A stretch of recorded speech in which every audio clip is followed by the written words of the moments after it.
저는 지금도 가끔 생각합니다. 왜 하필 저였을까요? 왜 제가 이런 일을 겪어야 했을까요? 아버지가 쓰러지신 그날, 저는 집으로 돌아왔고 현관문을 열었습니다. 그리고 그곳에서 제 인생이 완전히 무너지는 걸 목격했습니다. 낯선 신발 한 켤레가 제 삶을 산산조각 냈습니다. 여러분께 제 이야기를 들려드리려 합니다. 믿음이 얼마나 빨리 무너지는지, 그리고 그 무너진 자리에서 어떻게 다시 일어설 수 있는지 말입니다. 일막 믿음이 빨랐고 무너짐도 빨랐다. 제 이름은 한서윤입니다. 36살, 중견기업에서 구매와 해외 영업 팀장으로 일하고 있습니다. 아니, 그때는 일하고 있었습니다 라고 해야 맞겠네요. 지금은 많은 게 달라졌으니까요. 모든 건 4년 전으로 거슬러 올라갑니다. 저는 오민석을 만났고 연애 1년 만에 결혼했습니다. 주변에서는 너무 빠른 거 아니냐고 했지만 저는 민석 씨가 좋았습니다. 결단력 있고 저를 아껴주는 사람이라고 믿었으니까요. 민석 씨가 처음 결혼 이야기를 꺼냈을 때를 기억합니다.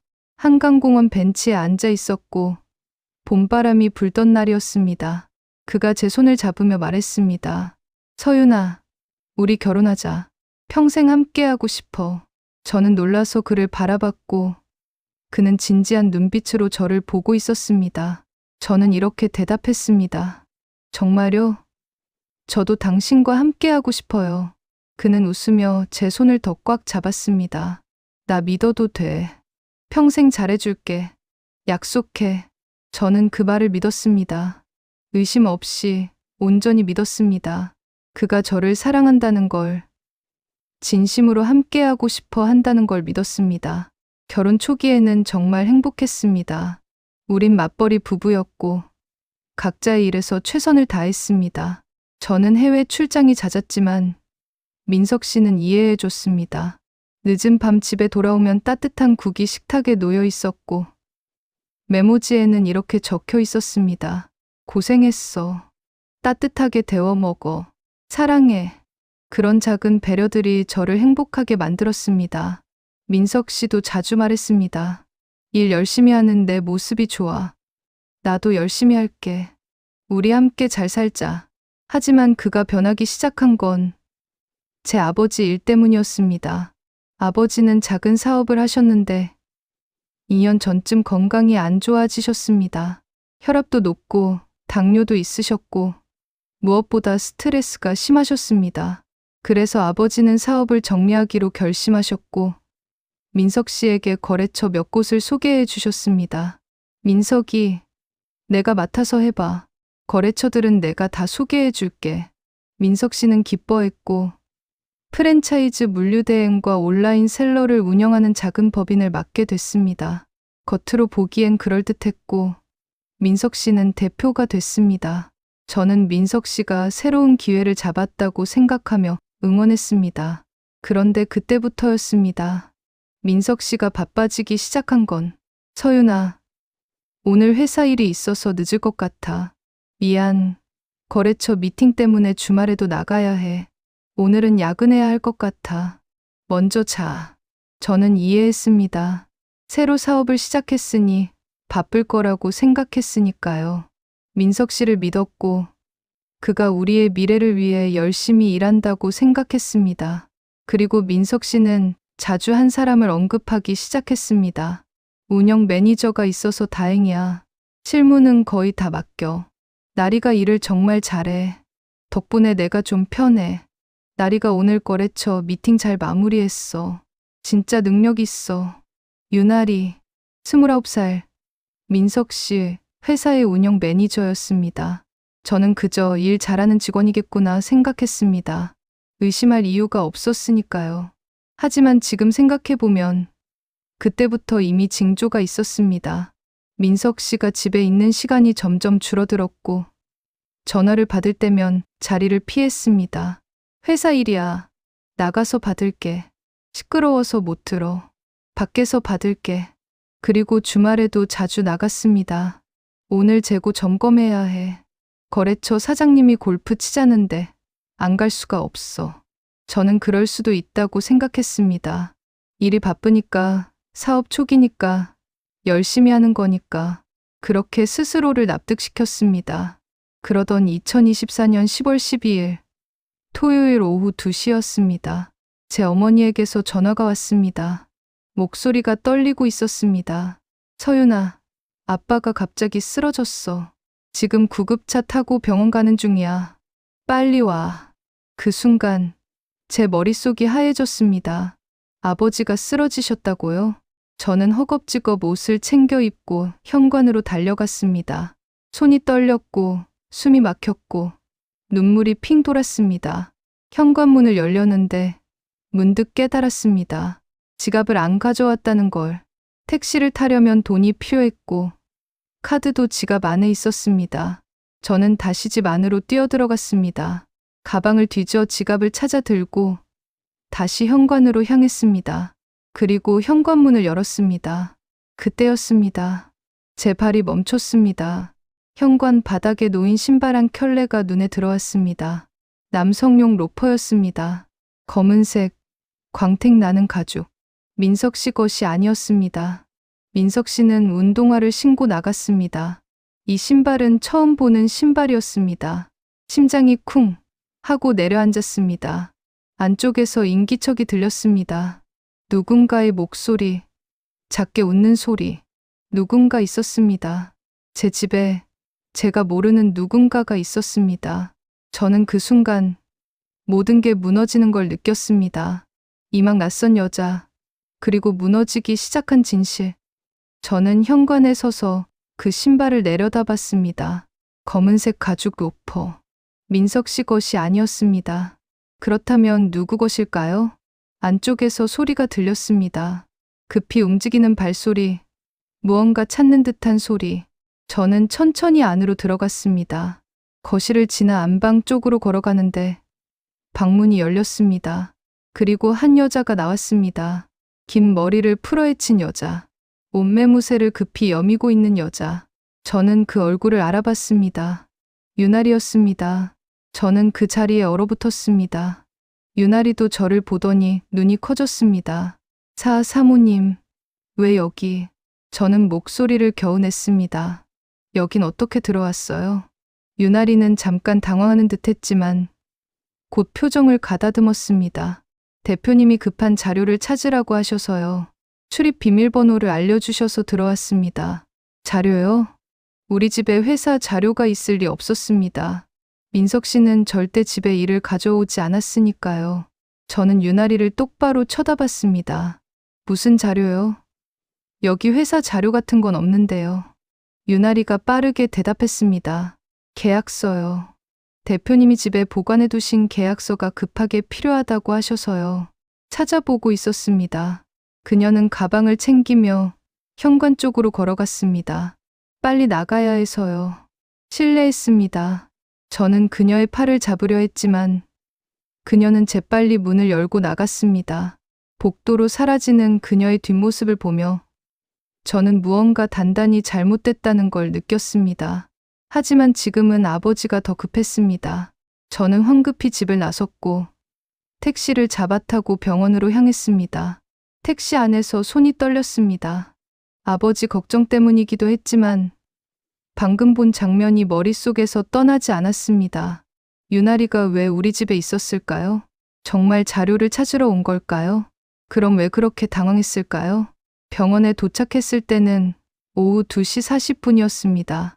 저는 응급실로 뛰어들어갔고 어머니를 찾았습니다. 어머니는 대기실 의자에 앉아 계셨습니다.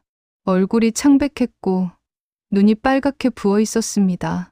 엄마, 어머니가 저를 보고 일어나셨습니다. 서윤아, 왔구나. 아빠가 갑자기 쓰러졌어. 뇌혈관이 막혔대. 저는 어머니를 꼭 안았습니다. 괜찮아요, 엄마. 괜찮으실 거예요. 하지만 제 목소리도 떨리고 있었습니다. 의사 선생님이 나오셨고 저희에게 설명해 주셨습니다. 뇌경색입니다. 다행히 골든타임 안에 오셔서 혈전 용해제를 투여했습니다. 하지만 경과를 지켜봐야 합니다. 중환자실로 옮길 예정입니다. 저는 고개를 끄덕였습니다. 네, 감사합니다. 아버지는 중환자실로 옮겨지셨고 저희는 중환자실 밖 대기실에서 기다렸습니다. 어머니는 계속 울고 계셨고 저는 어머니 손을 꼭 잡았습니다. 그때 민석 씨에게서 전화가 왔습니다. 서윤아, 무슨 일이야? 장인어른이 쓰러지셨다고? 저는 대답했습니다. 아빠가 뇌경색으로 쓰러지셔서 지금 병원이야. 중환자실에 계셔. 민석 씨가 놀란 목소리로 말했습니다. 뭐? 지금 어느 병원이야? 내가 바로 갈게. 저는 병원 이름을 알려줬고 민석 씨는 곧 도착하겠다고 했습니다. 40분쯤 지나서 민석 씨가 도착했습니다. 숨을 헐떡이며 대기실로 들어왔습니다. 장모님, 서윤아, 장인어른은 어떠세요? 저는 민석 씨를 보며 말했습니다. 중환자실에 계셔. 경과를 지켜봐야 한대. 민석 씨가 어머니께 인사를 드렸고 제 옆에 앉았습니다. 저는 민석 씨를 보며 물었습니다. 그런데 집에 나리 씨 왔더라. 자료 찾으러 왔다던데? 민석 씨는 잠깐 굳은 표정을 지었지만 곧 태연하게 대답했습니다. 아, 그래. 내가 시켰어. 급한 계약서가 필요해서 집에서 찾아오라고 했지. 저는 이상했습니다. 민석 씨는 집에 회사 서류를 두지 않았는데 갑자기 무슨 계약서가 있다는 걸까요? 하지만 지금은 아버지 일이 더 급해서 더 물어볼 수가 없었습니다. 시간이 흘렀습니다. 저녁 6시가 넘었고 의사 선생님이 다시 나오셨습니다. 일단 안정됐습니다. 하지만 며칠은 중환자실에서 지켜봐야 합니다. 면회는 정해진 시간에만 가능합니다. 저는 안도의 한숨을 쉬었습니다. 감사합니다, 선생님. 그날 밤 저와 어머니는 병원 근처 숙소에 머물렀고 민석 씨는 집으로 돌아갔습니다. 저는 누워서도 잠을 이룰 수 없었습니다. 아버지 걱정도 있었지만 자꾸 유나리의 얼굴이 떠올랐습니다. 그녀의 당황한 표정, 급히 여민 옷매무새, 그리고 민석 씨의 태연한 반응. 뭔가 이상했습니다. 다음 날 병원에서 어머니와 함께 아버지 면회를 다녀왔습니다. 아버지는 의식은 있으셨지만 말씀을 잘 하지 못하셨습니다. 저는 아버지 손을 잡고 말씀드렸습니다. 아빠, 괜찮으실 거예요. 제가 여기 있을게요. 아버지는 작게 고개를 끄덕이셨습니다. 그날 오후 민석 씨가 다시 병원에 왔습니다. 그리고 저와 이야기를 나누던 중 무심코 이렇게 말했습니다. 어제 전화 받고 바로 근처라 금방 달려왔는데. 저는 그 말에 귀가 번쩍 뛰었습니다. 근처요? 민석 씨는 어제 회사에 있다고 했었습니다. 회사는 병원에서 차로 40분 거리였습니다. 그런데 근처라고요? 저는 조심스럽게 물었습니다. 어제 회사에 있었다며? 회사에서 온 거 아니었어? 민석 씨가 잠깐 당황하는 표정을 지었습니다. 아, 아니. 거래처 미팅 나갔다가 오는 길이었어. 그쪽이 병원 근처였거든. 저는 고개를 끄덕였지만 뭔가 석연치 않았습니다. 민석 씨의 표정이 순간 흔들렸고 말이 자연스럽지 않았습니다. 그리고 그날 저녁 저는 또 하나를 발견했습니다. 민석 씨의 휴대폰이 보이지 않았습니다. 평소엔 항상 테이블 위에 두는데 그날은 계속 가방 안에 넣고 다녔습니다. 화면도 보여주지 않았고 전화가 와도 밖으로 나가서 받았습니다. 저는 그때 알았습니다. 뭔가 숨기고 있다는 걸. 뭔가 저에게 들키면 안 되는 게 있다는 걸. 유나리, 우리 집, 민석 씨의 말실수, 사라진 휴대폰, 퍼즐 조각들이 하나씩 맞춰지기 시작했습니다. 그리고 저는 확신했습니다. 민석 씨가 저를 배신하고 있다는 걸. 산막 감정이 아닌 증거로 덫을 놓다. 저는 그날 밤 병원 숙소에서 결정했습니다. 감정적으로 대응하지 않겠다고.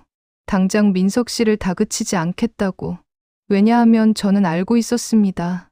증거 없이 따지면 민석 씨는 끝까지 부인할 거라는 걸. 착각이야. 오해야. 나는 아무것도 안 했어. 그렇게 말할 게 뻔했습니다. 그리고 유나리도 마찬가지일 겁니다. 저는 그냥 직원일 뿐이에요. 대표님이 자료 찾으라고 해서 간 거예요. 뻔뻔하게 거짓말할 게 분명했습니다. 저는 확실한 증거가 필요했습니다. 누가 봐도 부인할 수 없는 명백한 증거. 마침 일주일 후에 부산 출장이 잡혀 있었습니다. 거래처 미팅으로 이틀간 부산에 가야 했습니다. 예전 같았으면 출장 일정을 조정했겠지만 이번에는 그대로 가기로 했습니다. 오히려 이용하기로 했습니다. 제가 없을 때 그들이 무엇을 하는지 확인하기로. 출장을 떠나기 전 저는 철저하게 준비했습니다. 집에 있던 반려동물 자동급식기에 달린 카메라를 거실 각도에 맞춰 재설치했습니다. 원래는 반려동물을 키울 때 사용하려고 산 건데 지금은 반려동물이 없어서 꺼져 있었습니다. 하지만 카메라 기능은 여전히 작동했습니다. 거실 전체가 보이도록 각도를 조정했습니다. 소파가 보이도록, 주방이 보이도록, 그리고 현관 쪽 도어벨 카메라도 각도를 다시 맞췄습니다. 현관문이 열리면 누가 들어오는지 명확하게 보이도록 휴대폰에 앱을 설치하고 카메라를 연동했습니다. 실시간으로 볼 수 있고 녹화도 가능했습니다. 동작 감지 기능도 켰습니다. 누군가 움직이면 자동으로 녹화가 시작되도록. 민석 씨는 이 카메라들이 있다는 걸 알고 있었습니다. 하지만 평소에는 신경 쓰지 않았습니다. 반려동물이 없으니까 꺼져 있을 거라고 생각했을 겁니다. 설마 제가 켜놨을 거라고는 상상도 못했겠죠. 모든 준비를 마치고 저는 평소처럼 행동했습니다. 민석 씨에게 아무것도 모르는 척 했습니다. 출장 전날 저녁, 민석 씨가 물었습니다. 출장 며칠이야? 저는 자연스럽게 대답했습니다. 이틀, 내일 아침 7시 기차 타고 가서 모레 저녁에 돌아올 거야. 민석 씨가 고개를 끄덕였습니다. 알았어. 조심히 다녀와. 일 끝나면 연락해. 하지만 저는 그의 눈빛에서 뭔가 다른 감정을 봤습니다. 안도 같은 것, 제가 없으면 자유로워진다는 듯한 표정, 입꼬리가 살짝 올라가는 것도 봤습니다. 저는 속으로 생각했습니다. 그래, 편하게 있어. 하지만 전부 다 찍힐 거야. 출장 당일 아침, 저는 7시 기차를 탔습니다. 민석 씨는 배웅도 안 했습니다. 일찍 일어나기 힘들어. 조심히 가. 잘 다녀와. 그렇게 말하고는 이불을 뒤집어 썼습니다. 저는 현관문을 나서며 한 번 더 뒤를 돌아봤습니다. 민석 씨는 침대에 누워 있었습니다. 저는 조용히 문을 닫았습니다. 기차에 앉아서 휴대폰을 꺼냈습니다. 카메라 앱을 열었습니다. 거실이 보였습니다. 텅 빈 거실. 아직 아무도 없었습니다. 부산에 도착한 건 오전 10시였습니다. 호텔에 짐을 풀고 오전 11시부터 거래처 미팅을 시작했습니다. 미팅을 하는 내내 저는 휴대폰을 계속 확인했습니다. 아직 아무 움직임이 없었습니다. 점심시간이 지나고 오후 2시쯤 미팅이 끝났습니다. 저는 호텔로 돌아와서 다시 카메라를 확인했습니다. 오후 3시 10분, 현관 도어벨 카메라에 알림이 왔습니다. 동작 감지됨. 저는 화면을 열었습니다.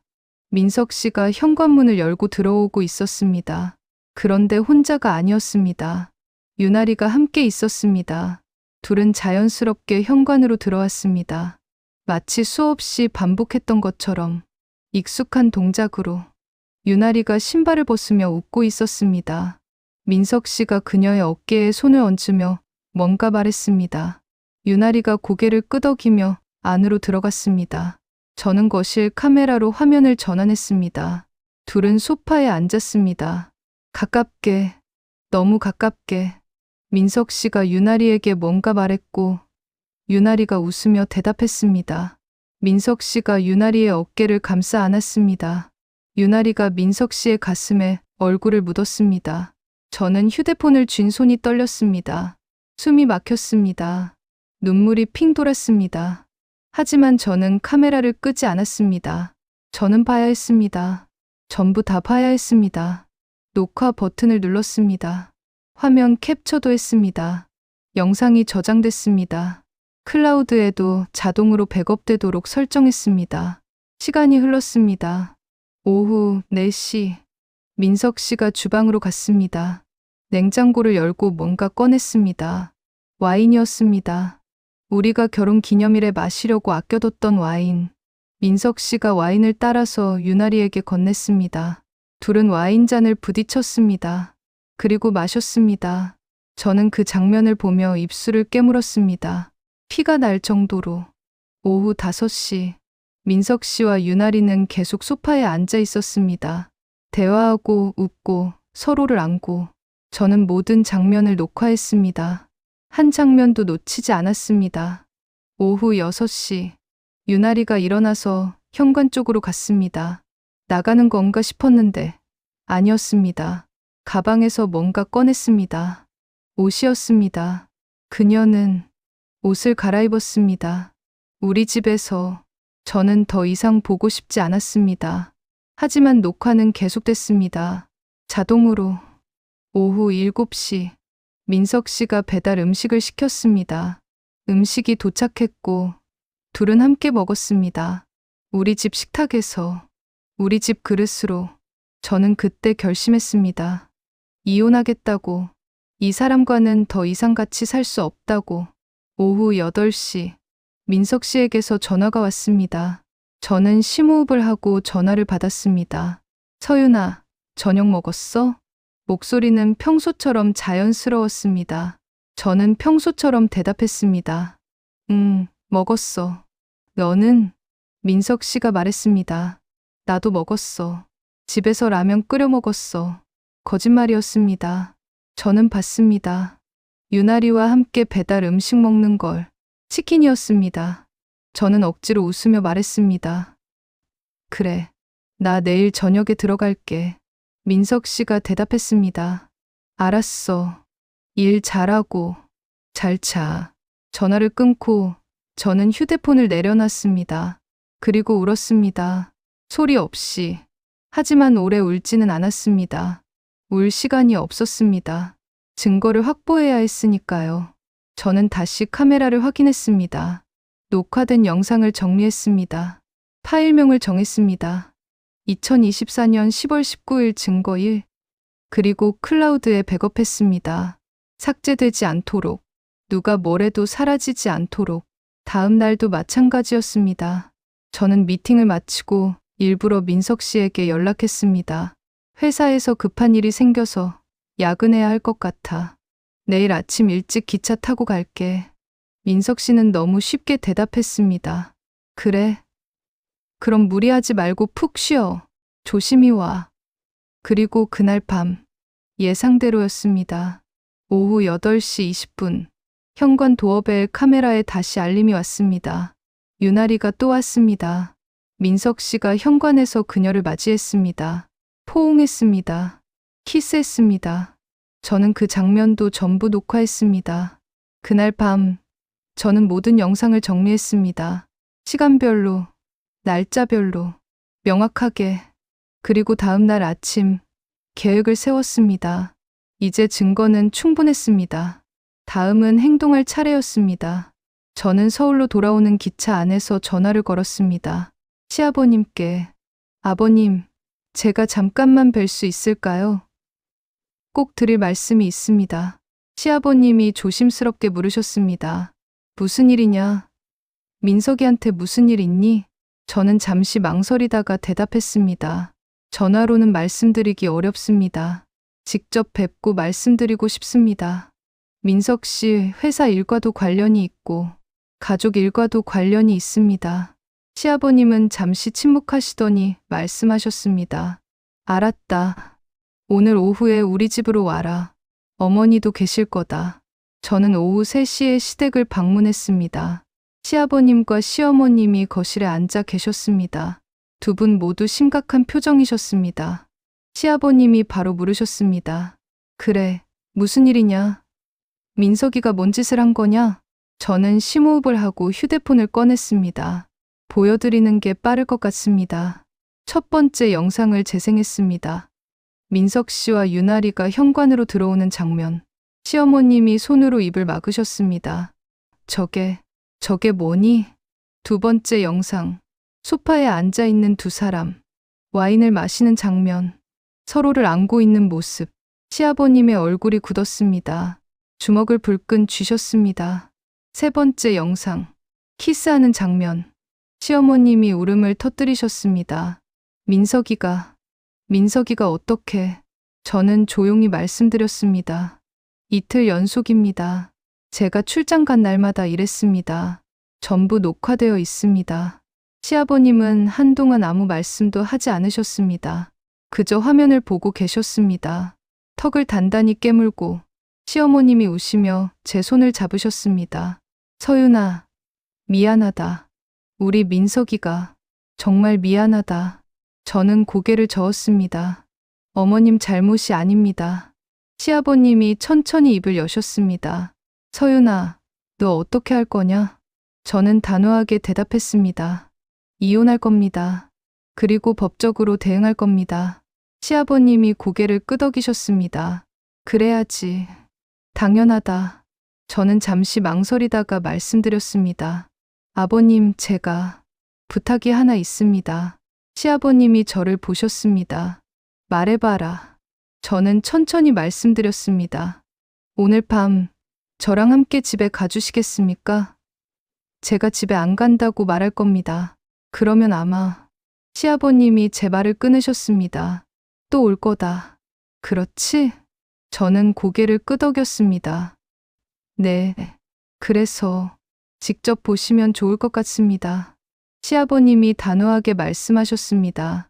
간다. 당장 가자. 사막 현장 검거. 그리고 무너지는 거지. 저는 민석 씨에게 문자를 보냈습니다. 오늘 친정 엄마 만나러 가. 저녁 늦게 들어갈게. 민석 씨는 5분도 안 되어 답장을 보냈습니다. 알았어. 조심히 다녀와. 천천히 와도 돼. 천천히 와도 된다고요. 평소 같으면 빨리 오라고 했을 텐데.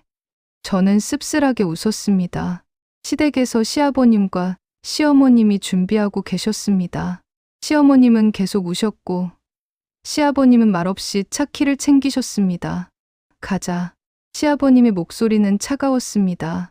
우리는 시아버님 차를 타고 제 집으로 향했습니다. 오후 8시였습니다. 차 안은 조용했습니다. 시어머님은 계속 눈물을 닦으셨고 시아버님은 핸들을 꽉 쥐고 계셨습니다. 저는 뒷자리에 앉아서 휴대폰으로 카메라를 확인했습니다. 오후 7시 50분. 예상대로였습니다. 유나리가 이미 집에 와 있었습니다. 현관 카메라에 찍힌 시간은 오후 7시 45분. 민석 씨가 문을 열어주고 유나리가 웃으며 들어왔습니다. 저는 시아버님께 휴대폰을 보여드렸습니다. 아버님, 지금 집에 있습니다. 시아버님이 화면을 보시더니 턱을 단단히 깨무셨습니다. 그래, 직접 눈으로 확인하겠다. 거실 카메라로 전환했습니다. 민석 씨와 유나리가 소파에 앉아 있었습니다. 와인을 마시고 있었습니다. 시어머님이 화면을 보고 또 눈물을 흘리셨습니다. 어떻게 하면 저럴 수가 있니? 저는 시어머님의 손을 꼭 잡았습니다. 괜찮습니다, 어머님.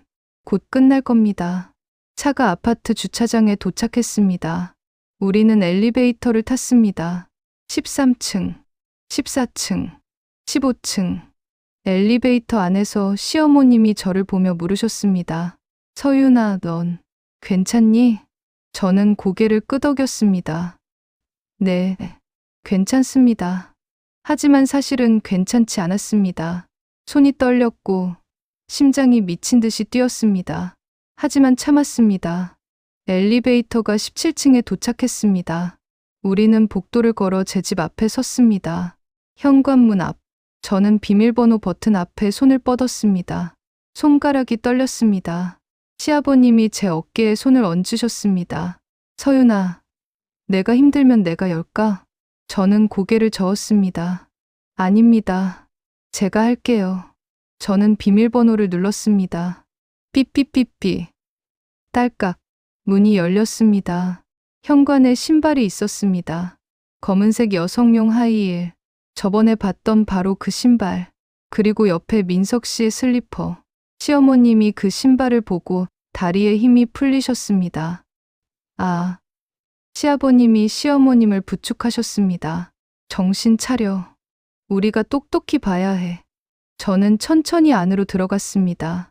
현관을 지나 거실로. 거실이 보였습니다. 민석 씨와 유나리가 소파에 앉아 있었습니다.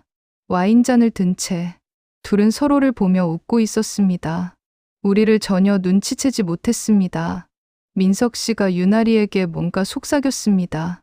유나리가 웃으며 고개를 끄덕였습니다. 민석 씨가 유나리의 손을 잡았습니다. 저는 목소리를 냈습니다. 민석아. 그 순간 시간이 멈춘 것 같았습니다. 민석 씨가 화들짝 놀라며 고개를 돌렸습니다. 와인잔을 떨어뜨릴 뻔했습니다. 얼굴이 순식간에 새하얗게 질렸습니다. 유나리도 마찬가지였습니다. 입을 벌린 채 굳어 있었습니다. 민석 씨가 더듬거리며 말했습니다. 서윤아. 어떻게 친정 간다며. 그리고 민석 씨는 제 뒤를 봤습니다. 시아버님과 시어머님이 서 있는 걸 봤습니다. 민석 씨의 눈이 더 커졌습니다. 아, 아버지, 어머니, 왜 여기? 민석 씨는 황급히 일어났습니다. 유나리도 벌떡 일어났습니다. 와인잔이 소파에서 테이블로 떨어져 깨졌습니다. 쨍그랑 붉은 와인이 바닥에 쏟아졌습니다. 마치 피처럼. 시아버님이 천천히 안으로 들어오셨습니다. 시어머님을 부축하시면서 시어머님은 계속 우셨습니다. 시아버님이 민석 씨를 똑바로 쳐다보셨습니다. 그 눈빛은 제가 본 시아버님 중 가장 차가운 모습이었습니다. 이게 무슨 짓이냐. 시아버님의 목소리는 낮았지만 힘이 있었습니다. 분노가 담겨 있었습니다. 민석 씨가 말을 더듬었습니다. 아버지, 이건 오해. 시아버님이 손을 들어 민석 씨를 제지하셨습니다. 입 다물어라. 오해? 뭐가 오해냐? 내 두 눈으로 똑똑히 보고 있는데. 시아버님은 유나리를 보셨습니다. 넌 누구냐? 유나리가 떨리는 목소리로 대답했습니다. 저는 회사 운영 매니저입니다. 유나리라고 합니다. 시아버님이 차갑게 물으셨습니다. 직원이 상사 집에 이 시간에 왜 있지? 업무 시간도 아닌데. 와인까지 마시면서 유나리는 대답하지 못했습니다. 그저 고개를 숙이고 서 있었습니다. 시어머님이 민석 씨에게 다가가셨습니다. 손이 떨리고 계셨습니다. 목소리도 떨렸습니다. 민석아, 내가 어떻게 이럴 수가 있니? 민석 씨가 고개를 숙였습니다. 어머니, 시어머님이 울먹이시며 말씀하셨습니다. 서윤이가 널 얼마나 믿었는데, 얼마나 아껴줬는데, 내 사업도 다 서윤이 아버지가 도와주신 건데, 넌 어떻게... 민석 씨는 아무 말도 하지 못했습니다. 저는 민석 씨를 똑바로 쳐다봤습니다. 감정을 최대한 억눌렀습니다. 냉정하게 말했습니다. 나한테는 사과 안 해. 민석 씨가 저를 봤습니다. 눈이 흔들리고 있었습니다. 서윤아, 미안해. 정말 미안해. 저는 차갑게 웃었습니다. 미안. 뭐가 미안한데? 거짓말한 거? 바람핀 거? 아니면 들킨 거? 민석 씨가 입을 열었다 닫았습니다. 저는 계속 말했습니다. 너 지금도 거짓말하려고 했잖아. 오해라고. 내가 시부모님 안 모셔왔으면 또 거짓말했을 거잖아. 민석 씨는 아무 대꾸도 못했습니다. 저는 유나리를 봤습니다.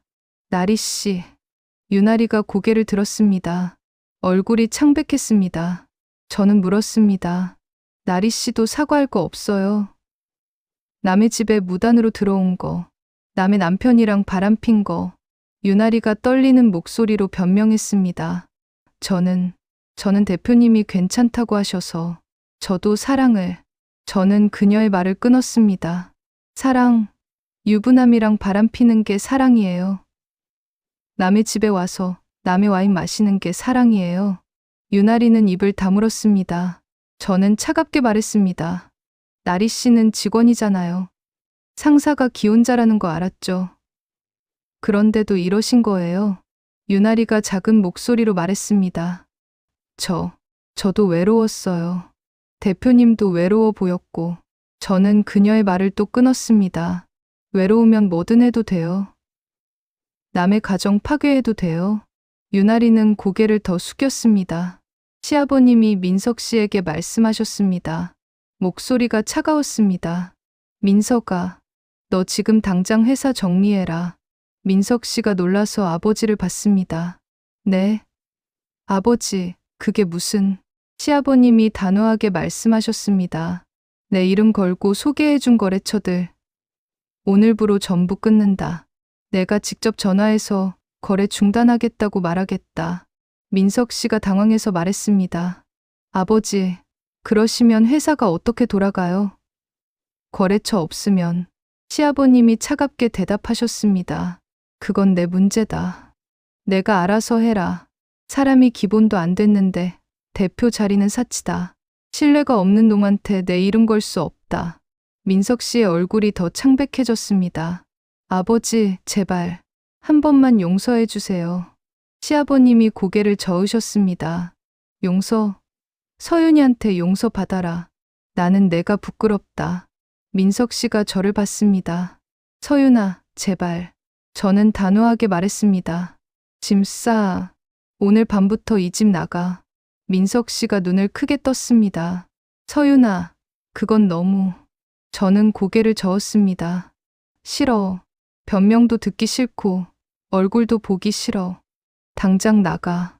1시간 안에. 시어머님이 민석 씨를 보며 오셨습니다. 눈물을 흘리시며 말씀하셨습니다. 민석아, 넌 정말 나쁜 놈이야. 엄마가 이렇게 키웠니? 내가 이럴 줄 몰랐어. 민석 씨도 울먹였습니다. 어머니, 시어머님이 고개를 저으셨습니다. 나한테 미안하다고 하지 마. 서윤이한테 해. 서윤이가 얼마나 힘들었겠니? 아버지까지 쓰러지셔서 얼마나 힘들었는데. 유나리는 조용히 가방을 챙기고 신발을 신으려 했습니다. 도망가려는 겁니다. 저는 그녀를 불렀습니다. 나리 씨. 유나리가 멈춰 섰습니다. 뒤돌아보지도 않았습니다. 저는 말했습니다. 앞으로 법적으로 만나요. 상간 손해배상 청구할 겁니다. 증거는 충분하니까 각오하세요. 변호사 통해서 연락드릴게요. 유나리의 어깨가 떨렸습니다. 그건 제가 잘못했지만 저는 차갑게 말했습니다. 잘못했으면 대가를 치러야죠. 법적으로. 저는 현관문을 열어줬습니다. 나가세요. 다시는 이 집 근처에도 오지 마세요. 유나리는 울먹이며 밖으로 나갔습니다. 문이 닫혔습니다. 거실에는 저, 민석 씨, 시부모님만 남았습니다. 민석 씨는 소파에 주저앉았습니다. 고개를 숙이고 있었습니다. 어깨가 떨렸습니다. 울고 있었습니다. 하지만 저는 동정하지 않았습니다. 연민도 느끼지 않았습니다. 시아버님이 마지막으로 말씀하셨습니다. 민석아, 이혼 서류에 순순히 서명해라. 재산 분할도 서윤이 요구대로 해줘라. 그게 내가 할 수 있는 마지막 도리다. 위자료도 당연히 물어내야 한다. 민석 씨가 고개를 끄덕였습니다. 네. 시아버님이 시어머님을 부축하며 일어나셨습니다. 서윤아, 우리는 이만 가마. 힘들면 언제든 연락해라. 저는 고개를 숙여 인사했습니다. 감사합니다, 아버님, 어머님. 시부모님이 나가셨습니다. 저와 민석 씨만 남았습니다. 저는 민석 씨에게 말했습니다. 1시간 안에 짐 싸서 나가. 나는 밖에 있을게. 민석 씨가 고개를 들었습니다. 눈이 빨갛게 부어 있었습니다. 서윤아. 저는 손을 들어 그를 제지했습니다. 말하지 마. 아무 말도 듣고 싶지 않아. 저는 가방을 챙겨 들고 밖으로 나갔습니다. 복도 벤치에 앉아서 1시간을 기다렸습니다. 휴대폰으로 시간을 확인했습니다. 정확히 1시간 후 민석 씨가 짐을 들고 나왔습니다. 큰 캐리어와 가방 2개. 민석 씨가 저를 봤습니다. 서윤아, 나 정말 미안해.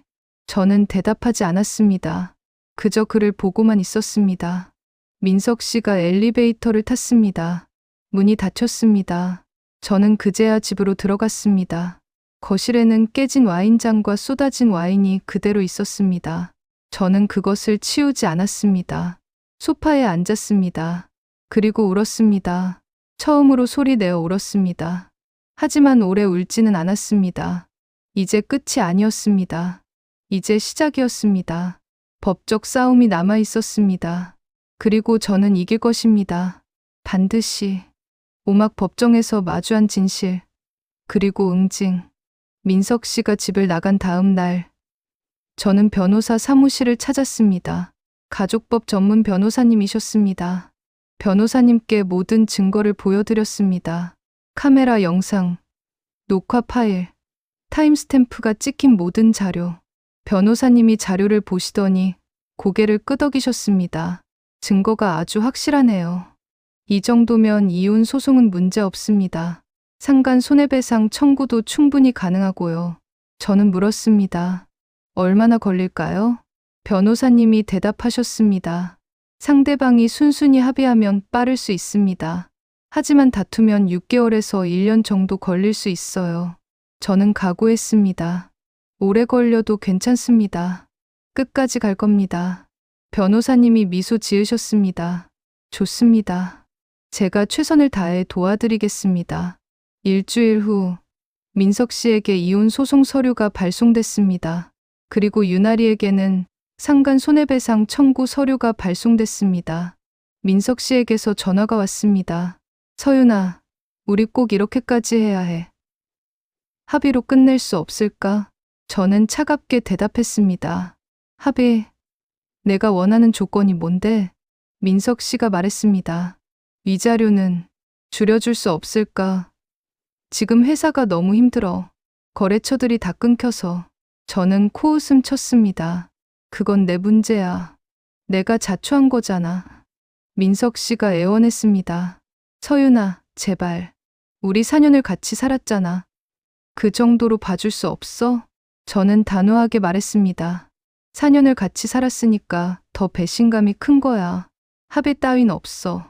법정에서 보자. 전화를 끊었습니다. 그리고 한 달 후 첫 번째 조정 기일이 잡혔습니다. 법원 조정실. 저는 변호사님과 함께 앉아 있었고 건너편에는 민석 씨와 그의 변호사가 앉아 있었습니다. 민석 씨는 저를 보지 못했습니다. 고개를 숙이고 있었습니다. 조정위원님이 말씀하셨습니다. 양측 모두 이혼에는 합의하신 거죠? 저와 민석 씨 모두 고개를 끄덕였습니다. 조정위원님이 계속 말씀하셨습니다. 문제는 재산 분할과 위자료입니다. 원고 측에서는 위자료 3천만 원을 요구하셨는데 피고 측 입장은 어떠신가요? 민석 씨의 변호사가 말했습니다. 피고는 현재 경제적으로 어려운 상황입니다. 위자료를 1천만 원으로 조정해 주시면 감사하겠습니다. 제 변호사님이 즉시 반박했습니다. 피고의 불륜으로 인한 정신적 피해가 막대합니다. 원고는 4년간 성실하게 결혼 생활을 유지했고 피고의 사업도 원고, 친정의 도움으로 시작됐습니다. 3천만 원도 적은 금액입니다. 조정은 결렬됐습니다. 민석 씨가 금액을 낮추려고만 했으니까요. 2달 후 본격적인 재판이 시작됐습니다. 법정에서 저는 증거를 제출했습니다. 카메라 영상을 법원에 제출했고 재판부에서 영상을 확인했습니다. 판사님이 영상을 보시더니 민석 씨를 쳐다보셨습니다. 피고, 이 영상에 대해 이의 있습니까? 민석 씨가 작은 목소리로 대답했습니다. 없습니다. 판사님이 물으셨습니다. 그렇다면 피고는 불륜 사실을 인정하십니까? 민석 씨가 고개를 끄덕였습니다. 네, 인정합니다. 그 순간 저는 조금 후련했습니다. 적어도 끝까지 거짓말하지는 않았으니까요. 재판은 한 달에 한 번씩 진행됐습니다. 3번의 재판 끝에 판결이 나왔습니다. 판사님이 판결문을 읽으셨습니다. 피고 오민석은 원고 한서윤에게 위자료 3천만 원을 지급하라. 재산 분할은 원고 60%, 피고 40%로 한다. 이혼을 인용한다. 저는 이겼습니다. 법정을 나오면서 민석 씨가 저를 불렀습니다. 서윤아. 저는 멈춰 섰습니다. 돌아보지는 않았습니다. 민석 씨가 말했습니다. 정말 미안해. 진심이야. 저는 대답했습니다. 미안하다는 말, 이제 듣기 싫어. 다시는 연락하지 마. 그리고 걸어갔습니다. 뒤돌아보지 않았습니다. 이혼 소송과 별개로 유나리에 대한 상간 손해배상 소송도 진행됐습니다. 유나리는 끝까지 뻔뻔했습니다. 법정에서 유나리가 말했습니다. 저도 피해자예요. 대표님이 먼저 접근하셨어요. 제 변호사님이 반박했습니다. 피고 유나리는 원고의 남편이 기혼자임을 명확히 알고 있었습니다. 그럼에도 불구하고 지속적으로 관계를 유지했습니다. 이는 명백한 불법행위입니다. 유나리가 또 변명했습니다. 하지만 원고님께서 자주 집을 비우셨잖아요. 대표님이 외로워 보였어요. 저는 그 말을 듣고 화가 났습니다. 참지 못하고 말했습니다. 제가 일하러 간 게 잘못인가요? 제가 출장 간 게 바람필 이유가 되나요? 판사님이 저를 진정시키셨습니다. 원고, 진정하세요. 유나리의 변호사가 말했습니다. 피고는 현재 무직 상태입니다. 이 사건으로 인해 업계에서 퇴출당했고 재취업이 불가능한 상황입니다. 손해배상금 지급 능력이 없습니다. 제 변호사님이 답했습니다. 그것은 피고가 스스로 자초한 결과입니다. 불법행위에 대한 책임은 반드시 져야 합니다. 재판은 2달 동안 진행됐습니다.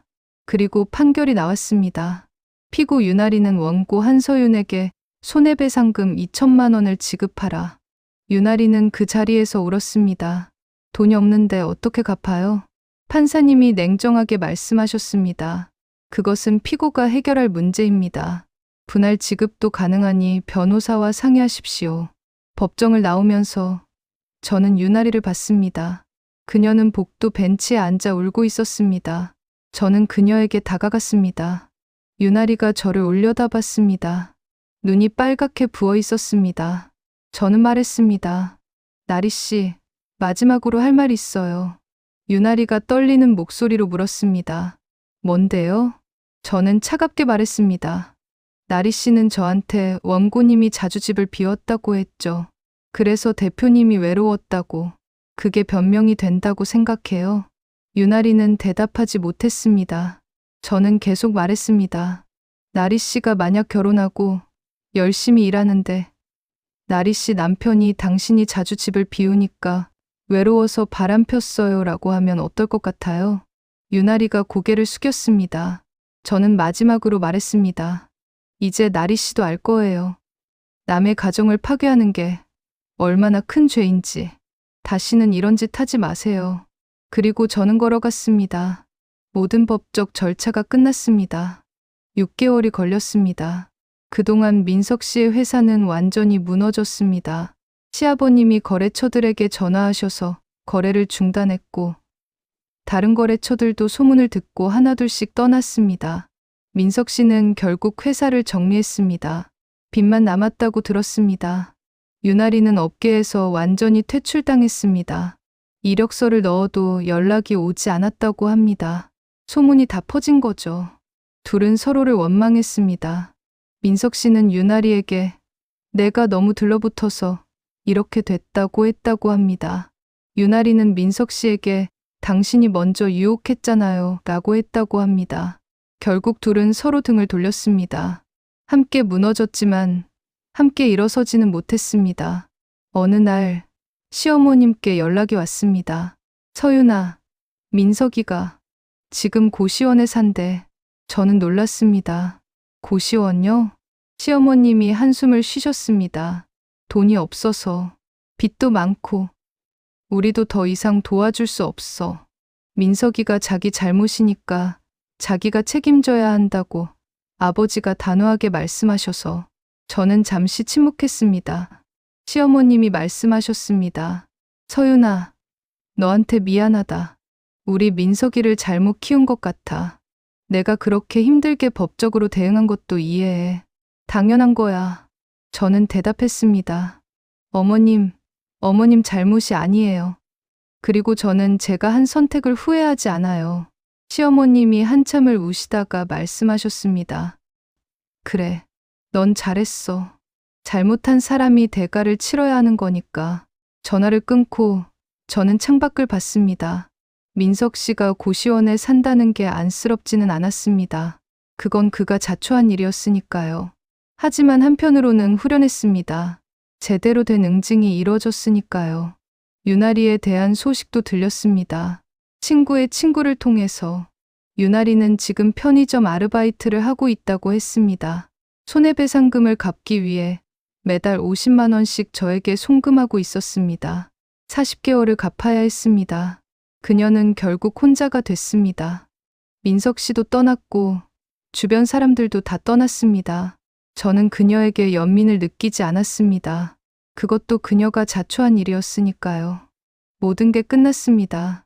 법적으로도 감정적으로도 저는 이제 앞을 볼 준비가 됐습니다. 하지만 그 전에 가장 중요한 일이 남아 있었습니다. 아버지였습니다. 육막 새로운 시작, 그리고 진짜 가족. 그로부터 2년이 흘렀습니다. 2026년 가을. 저는 한강공원 벤치에 앉아 있었습니다. 따뜻한 햇살이 얼굴에 닿았고 시원한 바람이 머리카락을 흔들었습니다. 옆에는 아버지가 앉아 계셨습니다. 네, 아버지는 회복하셨습니다. 그날 모든 법적 절차가 끝나고 한 달쯤 지났을 때였습니다. 병원에서 연락이 왔습니다. 보호자님, 환자분이 의식을 회복하셨습니다. 저는 그 말을 듣고 울었습니다. 기쁨의 눈물이었습니다. 병원으로 달려갔을 때 아버지는 침대에 앉아 계셨습니다. 눈을 뜨고 계셨습니다. 아빠, 저는 아버지를 껴안았습니다. 아버지도 천천히 팔을 들어 저를 안아주셨습니다. 서윤아, 아버지의 목소리는 약했지만 분명했습니다. 아빠 괜찮으세요? 어디 안 아프세요?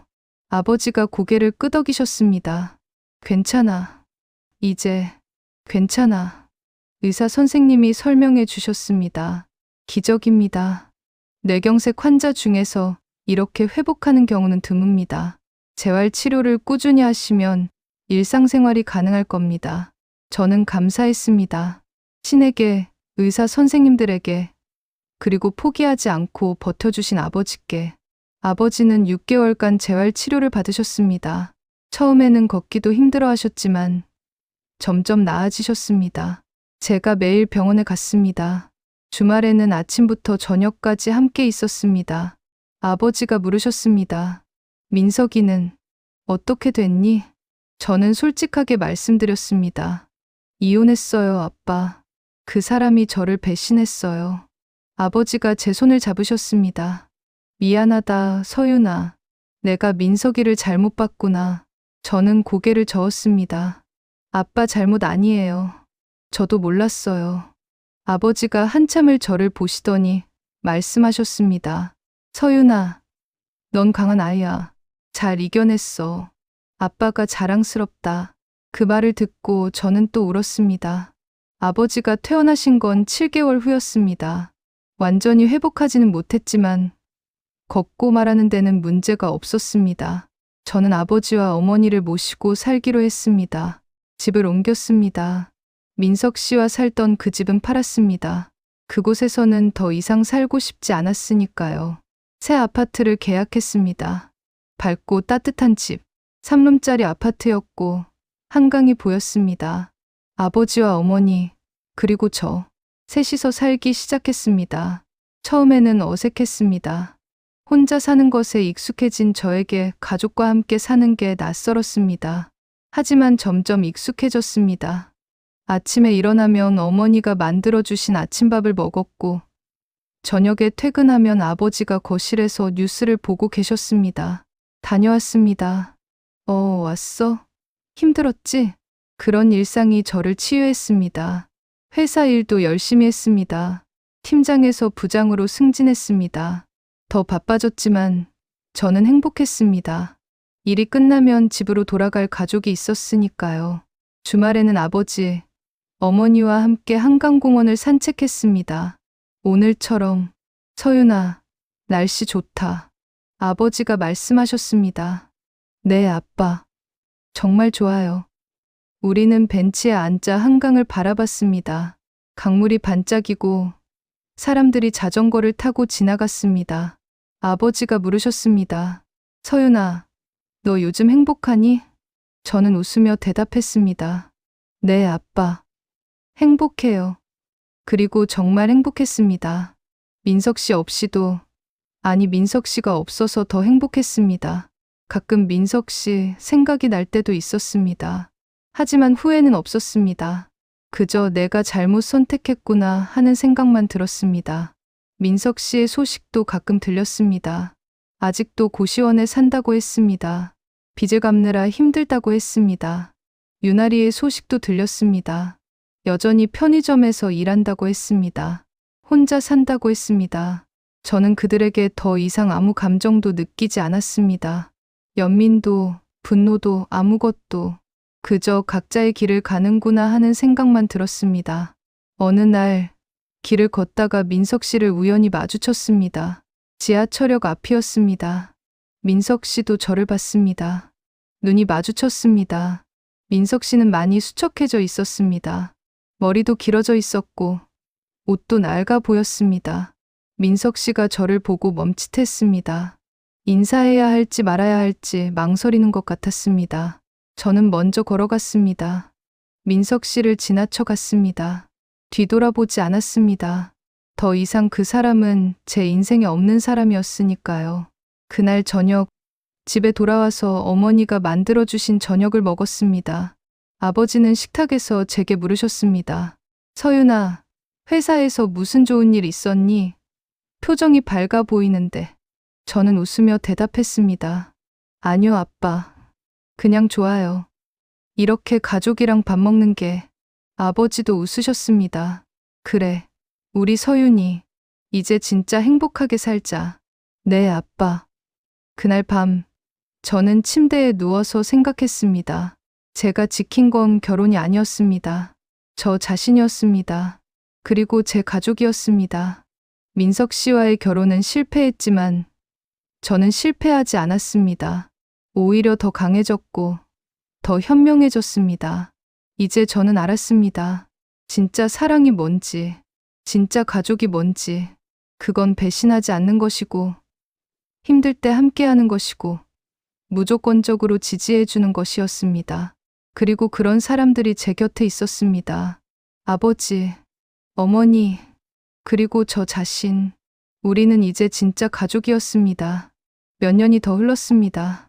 저는 이제 40입니다. 회사에서 임원이 됐습니다. 아버지는 여전히 건강하시고 어머니도 건강하십니다. 가끔 친구들이 물어봅니다. 서윤아, 재혼 생각 없어? 저는 웃으며 대답합니다. 글쎄, 인연이 되면 하겠지. 하지만 지금도 충분히 행복해. 그리고 정말 행복합니다. 혼자여도, 가족과 함께여도. 제가 여러분께 들려드리고 싶었던 건 이겁니다. 배신당했을 때 무너지지 마세요. 감정적으로 대응하지 마세요. 증거를 모으세요. 그리고 법적으로 대응하세요. 당신은 잘못하지 않았습니다. 잘못한 사람이 대가를 치러야 합니다. 그리고 그 과정에서 당신은 더 강해질 겁니다. 저처럼. 오늘의 이야기가 마음에 남으셨다면 구독 버튼 꼭 한 번만 눌러주세요. 그리고 댓글로 함께 마음을 나눠주세요. 여러분의 작은 응원이 다음 이야기를 이어가는 큰 힘이 됩니다. 끝까지 시청해 주셔서 감사합니다.